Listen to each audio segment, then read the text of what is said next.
तर 100 कोटी वसुली घोटाळा प्रकरणी चांदीवाल आयोगानं अनिल देशमुख यांना क्लीन चिट दिलेली नाही असं उपमुख्यमंत्री देवेंद्र फडणवीस यांनी म्हटलंय। मविया सरकारच्या काळामध्ये झालेल्या भ्रष्टाचाराचा हा पुरावा असल्याचा आरोपही फडणवीसांनी केलाय। सचिन वाझे यांच्यावरही चांदीवाल आयोगासमोर साक्ष देऊ नये यासाठी दबाव आणण्यात आल्याचं फडणवीसांनी म्हटलंय।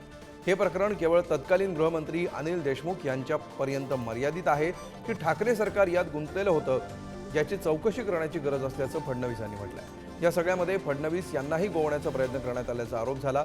आता या प्रकरणाची नव्यानं सीबीआय चौकशी करण्याची मागणी फडणवीसांनी केली आहे। तर या प्रकरणी शरद पवार यांना गुंतवण्याचा प्रयत्न होता असा आरोप जितेंद्र आव्हाड यांनी केला आहे। जस्टिस चांदीवाल साहेबांनी जो खुलासा केला आहे तो अत्यंत धक्कादायक आहे।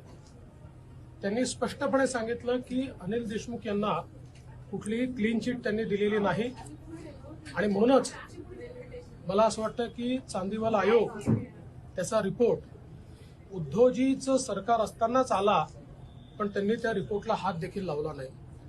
दुसरं महत्त्वाचं की जस्टिस चांदीवाल यांनी जे सांगितलं आहे की आरोपी आणि साक्षीदार यांची एकत्रित भेट ही डीसीपी करून देत होता, म्हणजे एकूणच जे आरोप लावले होते त्या आरोपावर बोलू नये अशा प्रकारचा दबाव हा साक्षीदारावर टाकला जात होता। आता सुद्धा या मागच्या महिन्यात जवळजवळ 12-14 ऑफिसर्सना पोलिसांनी बोलून घेतलं। ईओडब्ल्यू अमुक तमुक सीबीआयला केसेस दिल्या, त्याच्यात प्रत्येकाला सांगितलं की तुम्ही शरद पवारांचं नाव द्या। बैठक कुठे झाली? सिल्वर ओकला। सांगा असं। ते एक 9% नावाची महिला आहेत डीसीपी, त्या अरेस्ट झाल्या होत्या आणि दुर्दैवाने जेवढे ऑफिसर्स अंडर इन्क्वायरी घेतले ते सगळे मराठी ऑफिसर्स, सगळे मराठी ऑफिसर्स आणि सिनियर मराठी ऑफिसर्स।